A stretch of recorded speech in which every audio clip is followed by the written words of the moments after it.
Hello everybody, makadi kwamuri koko kumativi mana enyika. Salibonani bazalwane lapha elikhona emhlabeni linjani. How is everybody doing? I hope you're doing well, whatever you are doing, wherever you are. And hoping that your day goes well today. As you can see, I'm sitting under my tree, a big tree, in the shade and enjoying the sounds of nature. This is one of my favorite spots when I'm at the house. And what better time to talk about budgeting. As you know, we are coming towards the end of the year, and there will be more expenses, more things to do. And people tend to forget that after all the festivities, they are back to reality. So we want to talk and, help each other about budgeting. What is a budget? For most of us who grew up seeing our parents living from hand to mouth, there was nothing called a budget. There was no budgeting because after all, the money was not even enough. So in their opinion, and just by looking at what was going on, there was no way they would have sat down to budget. Budget what? When the income was not even enough to sustain what their expenses are. But as we evolve, as we grow, we start to see that some of the things that we grew up seeing are not very helpful. And this is why maybe some of us get into trouble when it comes to money matters. So let's talk about budgeting. Toda kuti tinyatsonzwisisana kuti tizive kuti kuita budget kwakakosha sei. Sifuna kuti sifundisane ukuthi ama-budgets ukuthi siwayenze emakhaya ethu ayasinceda kanjani. So it's a good thing to be able to at least have an understanding of what it is that you are making, what it is that you are spending your money on.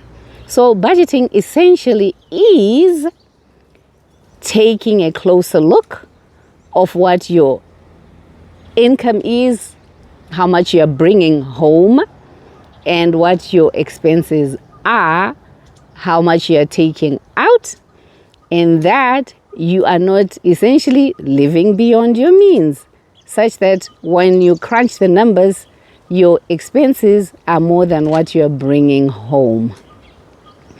So it is essential to learn how to do a budget. Before we dive into looking at a simple budget, let's discuss a little bit more what this concept of budgeting is all about. So a budget is something that you use every month. You make a plan for how you will spend your money month after month. Kuita budget kuti izvo mari yamunenge mashanda maiverenga kuti iri muakaunti menyu kwete iya inonzi gross. Imari uye muchaishandisa kuitei. Ukubona ukuthi imali engenileyo ebankini imalini and izasebenzani kumuzi wakho. In order to know how much you spend each month, make it a habit to write down what you spend each day. And I mean each day. When you don't use any money that day, you put a 0 as money spent. But you will have documented, at least knowing that no money went out. At the end of the month, see if how much you spent is what you had planned for that month. That information will help you to plan for the next month. It helps you to make sure you are able to cover your expenses month after month, because you will have seen where your money is, you will have seen where you are using it, and you will have seen that you have spent a little more or a little less. You should keep track of how much you are making against how much you are spending. Let me repeat. You should keep track of how much you are making and how much you are spending. You will see this becomes a very critical information that you need to keep track of, especially if you're going to do things like overtime, double shifts, and stuff like that. And when you look at that week or bi-weekly or monthly paycheck for that month, it looks like you've made a lot of money, but you will have overlooked the fact that you may have done some double shifts or overtime. So when you keep spending because the money is there, if the following weeks you don't have overtime or double time, then it becomes problematic. So you need to keep track. And how do you make budgeting easy for you? Budgeting has to be something that is easy, that is not cumbersome, that doesn't give you a headache, and you should be ready and comfortable in sitting down and putting down what your expenses are and what your extra money that you've made is, and make it clear. Well, the biggest thing that you need to do is to be truthful, to be honest with yourself. You should be able to know that you are making enough money, or already at that point, if you're starting budgeting, you've been making money, but it has not been enough. So how do you make it easy? Start by being truthful to yourself. Zvibudire pachena kuti mari yauri kushanda uchiseenzesa, wagara uri munhu anogara ari pa negative here, mari yacho inenge isingakukwaniri mwedzi nemwedzi, nekuti zvauri kushanda uchiwana mari yacho nezvauri kuishandisa, zvauri kushandisa zvinenge zvakati pfuurei kupinda mari iri kupinda mubhengi mako. Your income should be known to you. If you get a paycheck, it is what ends up reflecting in your checking or current account, not the gross pay. After all the deductions, your take-home pay is the figure you are working with. You know, sometimes we get carried away when we look at our paychecks. You know, you see this big number, you know, which is the gross income that you've made. Net pay is the number that you need to focus on, because that's the number that is going to be deposited by your employer into your bank account. The 5,000 or 10,000 that is showing as your gross income is not what you are making. It's not what you are bringing home. You have all the deductions that come into play, that you will end up not at 10,000, but maybe at 5, 6, 7,000, depending on what the deductions are. So be very mindful of what that number is. Your goals for each month should be clear and realistic. You can't be planning to go on a trip abroad the same month that your child's fees are due. Be very clear with what your goals are, especially when you have young ones, when you have children that are still growing, that you need to take care of.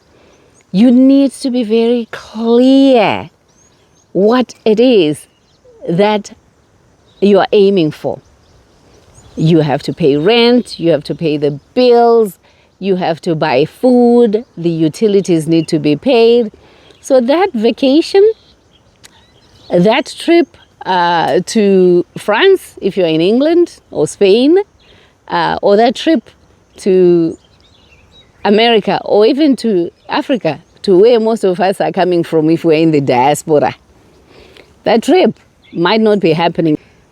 You may not have worked enough hours, and the money that is in the bank is not reflective of a plan to make a trip across the pond. You should clearly write down what your expenses are, all of them, including that cup of coffee or the smoothie you say you can't do without. If you look at the number of coffees that you have in a day or in a week and multiply that by the cost of each cup, it is quite a substantial amount of money. So if you don't write down that you drink 2 cups of coffee that cost, I don't even know how much coffee it costs because I don't drink, but assuming it costs $3 for a cup or a mug or whatever they call it, so you're having 2 cups a day times 7 days in a week, that's $14, and in a month that would be $56.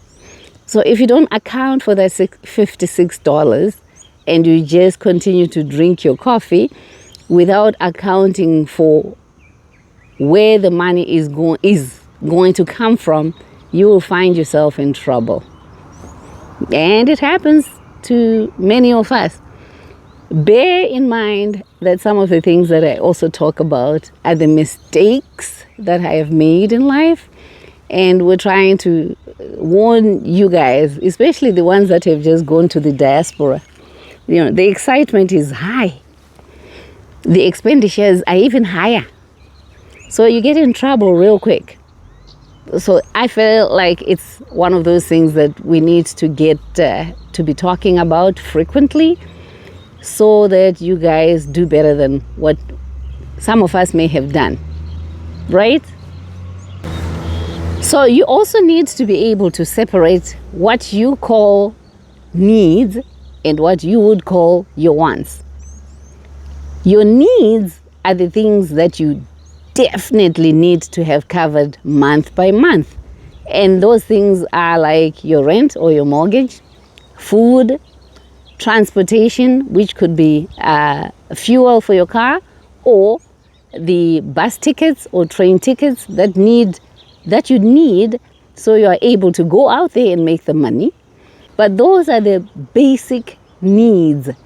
Your electric bill, your phone bill, maybe, but it's everything that you will definitely need so that your day-to-day life runs smoothly. Your wants, it's that purse, that weave, that pedicure, manicure. You want those, but are they really necessary for your day-to-day living? I wouldn't think so. So you have to be able to define what are my needs and what are the wants. And we make sure all the needs are covered first before we allocate money to the wants. It's that simple. But is it simple to do? Not all the time. All seasonal expenses must be accounted for. For example, if you are in Europe and the Americas, the places that get very cold in the winter, you know that your winter bill will go up. You know that you'll be using more gas to heat up your homes. So your budget for those seasonal months, the winter months, it will be a little bit higher. You have to allocate a little bit more money for that expense, that needed expense. So your budget for the summer months might also be a little bit higher because you will be needing air conditioning if you're using that. So you have to allocate more money towards those seasonal months where your basic expenses are a little bit higher.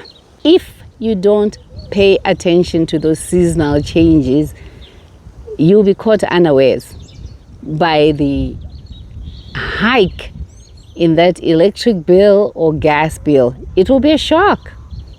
And for some of us who have come from Southern Africa here, you don't have to deal with cold winters that much. It's cold, but you don't need any heating. The houses don't have that anyway. But when you're out there, it is a definite expense that you need to be aware of. Plan or design your budget. If you are husband and wife and one gets paid at the beginning of the month and the other one gets paid at the end of the month, you guys have to come up with a plan on how to make the monthly expenses work. Is it splitting the bills when the income comes from one partner so that it covers what is necessary the first part of the month, and then the other person's income will cover the expenses that come at the end of the month? When is the income coming? Is it combined? Are you running separate accounts? Are you combining those expenses so that they run and are paid for with a lump? Your design of the budget will take into account when your incomes are disposable to you. What we're talking about here to make it easier is to deal with a monthly budget. But you can choose to make it a bi-weekly budget or a monthly budget. Bi-weekly or monthly usually is reasonable. It makes that kind of managing easier. But you do you find the way that works for you and just go for it. The consistency is what will be key. If you're not consistent and you change the rules midway, it becomes haphazard and you really find it difficult to stick to a budget. Have a plan for the future. Always make sure you plan for your future. Are you going to travel in the near future? Do you have gifts and birthdays that are coming that you need to finance?